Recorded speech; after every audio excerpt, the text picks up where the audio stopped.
Hey, so thank you to Cecilia, my friend Cecilia Hendricks, I'll link to her channel below, for sending a message to our little text chain that we have with a few people from the old Reddit days, where she was talking about how she often gets the question, well, if manifesting is real, why can't I just manifest growing a tail or manifest sprouting feathers? Or whatever, and taking off and flying to the moon. Whatever gotchas that people like to come up with to torment themselves with the idea that things are actually random and that manifesting is complete bullshit, despite the many and varied ways you can probably come up with in your own life that it's actually true. And so I wanted to make a quick video about this and just give you my perspective on this as somebody who has seen the effects of manifesting, and when I say that, I mean, you'd have to watch my channel to understand what I mean by that, manifesting, because it's not this bullshit that's on like all these channels.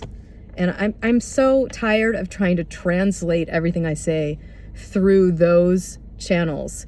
But whatever, I'll continue to fight the good fight and try.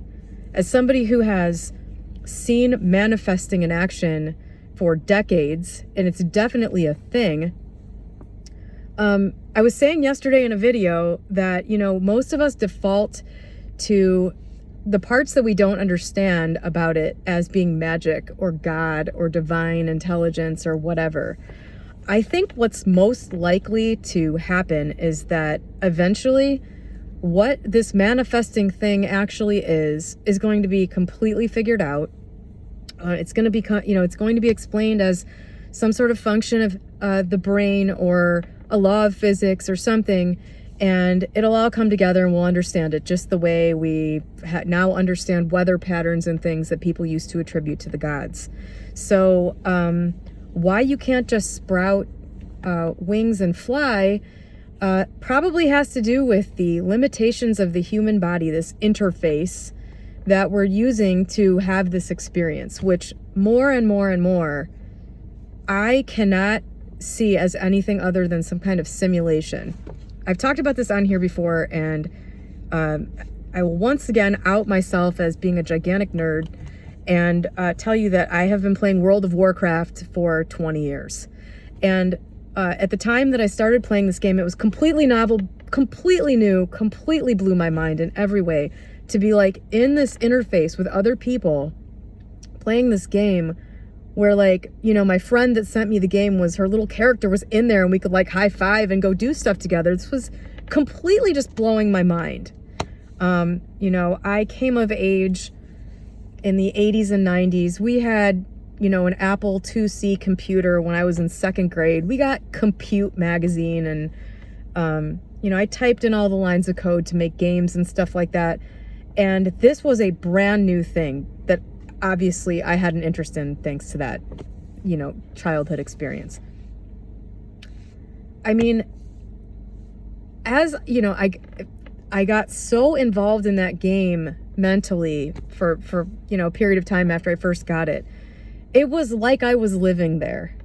And every time I get into it, which, you know, I've played it on and off over the years, it gets kind of lame and boring for a while, and then you take a break and then you go back and you get a little bit of that, you know, initial experience again, or a new part of it comes out, it's really fun or whatever.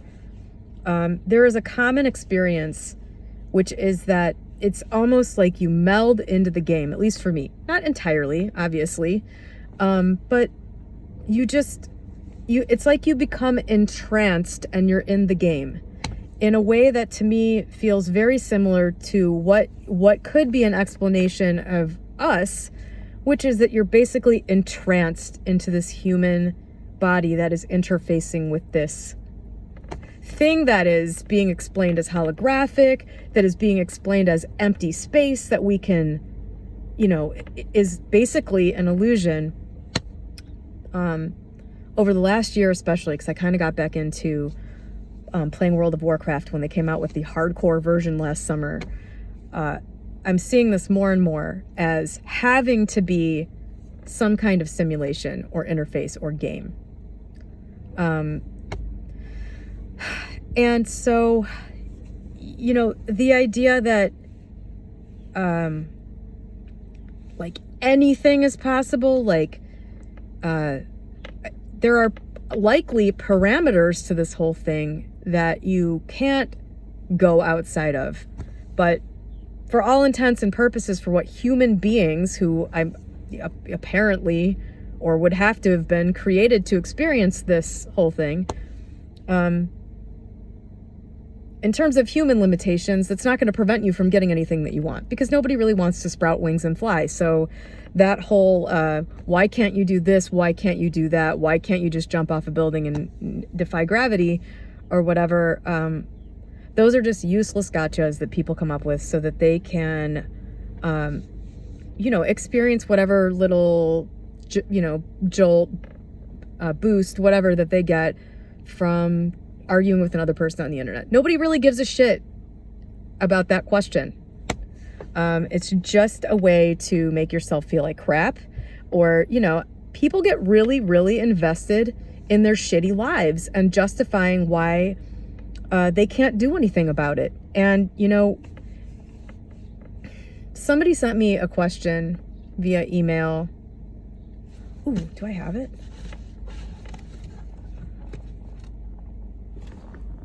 Okay, I don't think I have it. I can't reach it if I do. But basically the gist of the question was this.